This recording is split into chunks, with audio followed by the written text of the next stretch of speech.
Welcome, weary traveler. You must have journeyed hard across the deserts.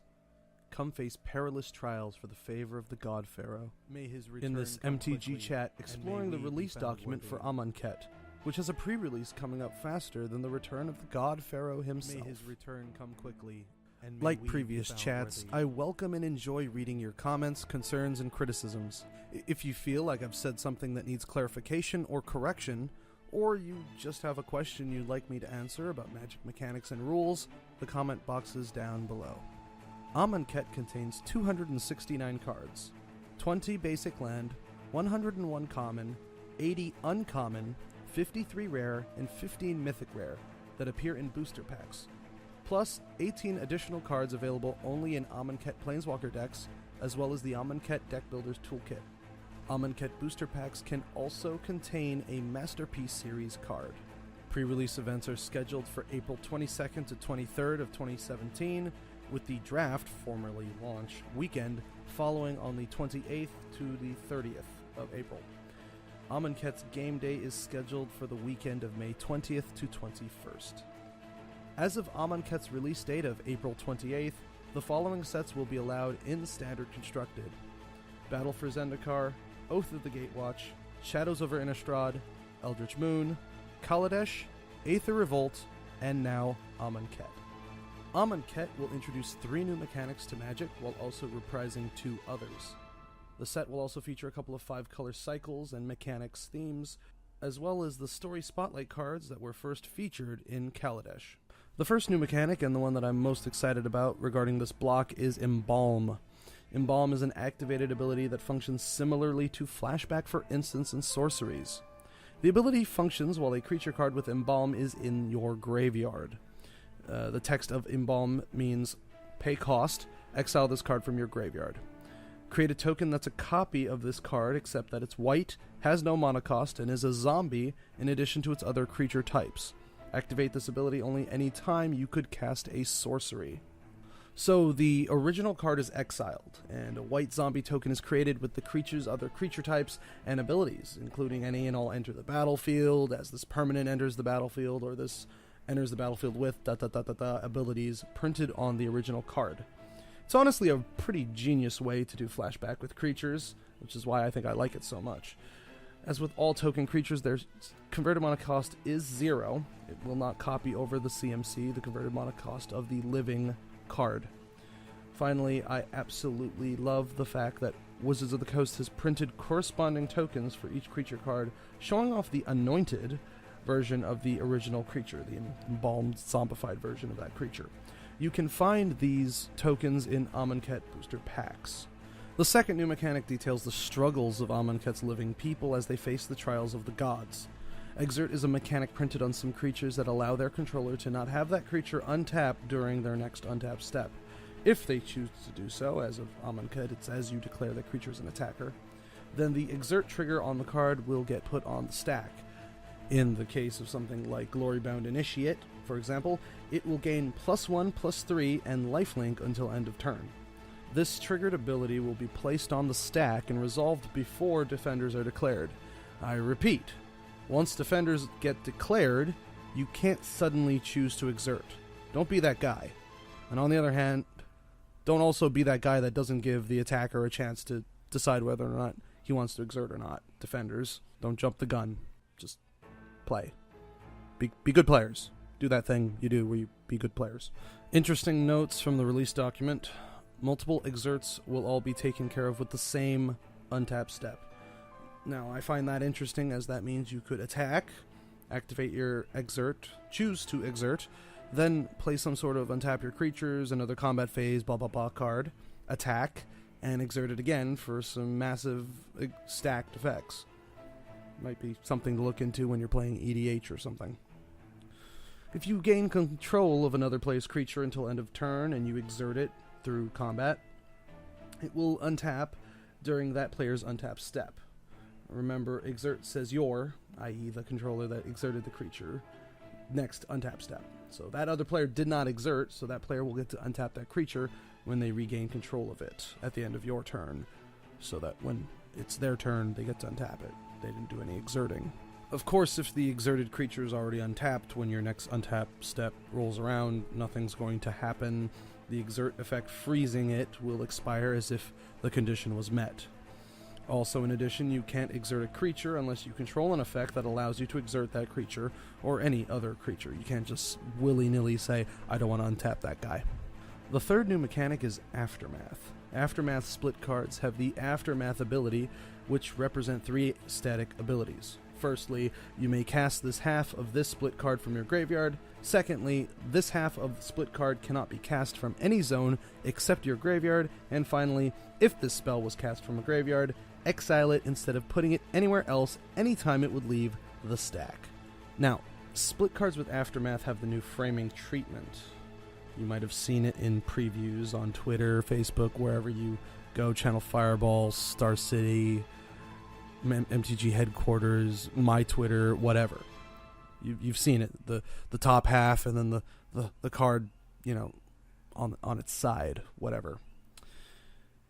First, you may cast the top half from your hand just as you would any other Magic card.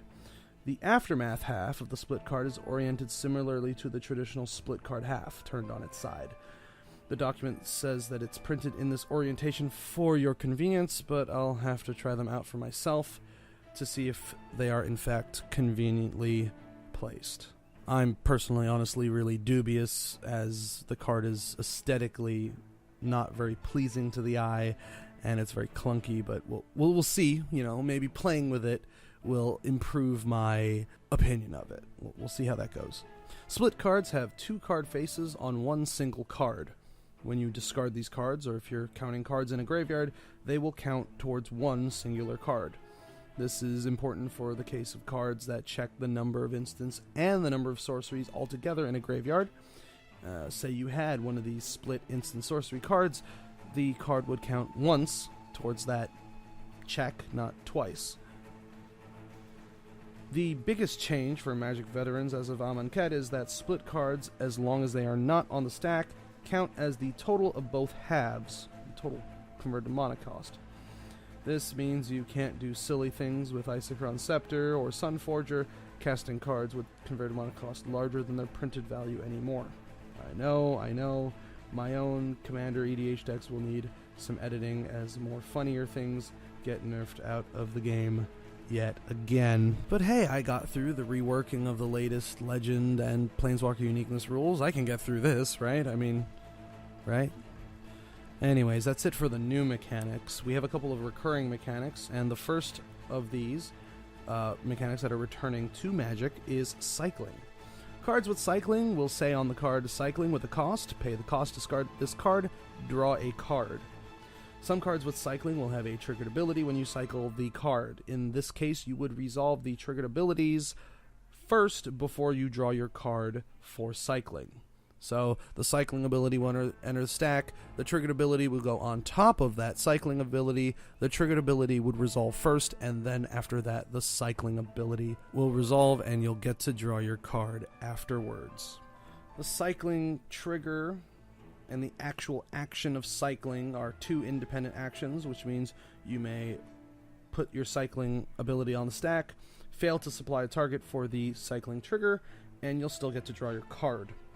This also may matter for things like Disallow in Standard, where you would counter the targeted ability or whatever triggered ability that you would be doing while cycling, but it will not actually counter the activated ability that draws you the card.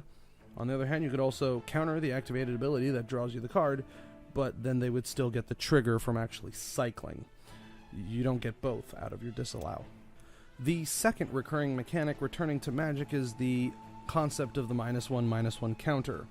They function similarly to +1/+1 counters, surprise, except that instead of boosting the creature's power and toughness, they will instead make creatures weaker, essentially. Of course, if at any point a creature would have 0 or less toughness, then it is automatically placed into its owner's graveyard as a state-based action. Faster than the stack, faster than instants, faster than tapping lands, it just automatically happens. If a creature has 0 or less power or toughness for the purposes of some sort of check, choose 0 for that number instead. So things like drawing or discarding cards, taking damage, etc. Instead of taking -2 damage because the guy's got, you know, it was a 1/1 with 3 -1 counters on it or something, or 1/4, whatever, you would instead just take 0. That's really all it is. As a state-based action, +1 counters and -1 counters are removed as pairs at the same time. Of course, intuitively, we all know that they even each other out. So when you have a creature with a +1 counter and then it gets a -1 counter on it, you just take the +1 counter off. This is all just basic stuff that we're going over again. Other interesting things within the set involve creatures that trigger abilities when a card is cycled or discarded, and non-basic lands with the subtype desert. There may be other cards in the set or printed at a future date that will care whether or not a land is a desert or not, similarly to snow permanents back in the Ice Age block. There are some 5-color cycles involving the gods of Amonkhet, their monuments, trials, and cartouches, special amulets that were awarded to those who had successfully survived the trials of the gods, and they are imbued with the magic of the god Pharaoh. Lastly, there is a selection of 5 story spotlight cards. The idea of these, first introduced in Kaladesh. They are numbered 1 to 5 at the bottom of the card, have the Planeswalker symbol on them. They don't have any extra effect on gameplay, but for those interested in the deepest lore of Magic, they can check it out on MTGstory.com. I believe that should cover everything regarding any concepts related to the new mechanics that you are going to see in Amonkhet. The pre-release, again, is on April 22nd to 23rd, that whole weekend, with the draft weekend the weekend afterward, the 28th and 29th. I hope that you've enjoyed this presentation. If you liked the video, consider hitting that like button, sharing it around. Also, if you want to get notifications the next time I'll be doing an MTG chat, consider subscribing to the channel, hitting the big red subscribe button, and making sure the little notification bell is correctly set properly. Your support is greatly appreciated in any case. Also, again, if you have any questions, need a clarification, or want to double check anything that I've said in this video or in any of my videos, the comment box is down below, and you're more than welcome to post away. Thanks again for watching, and I will see you when I see you.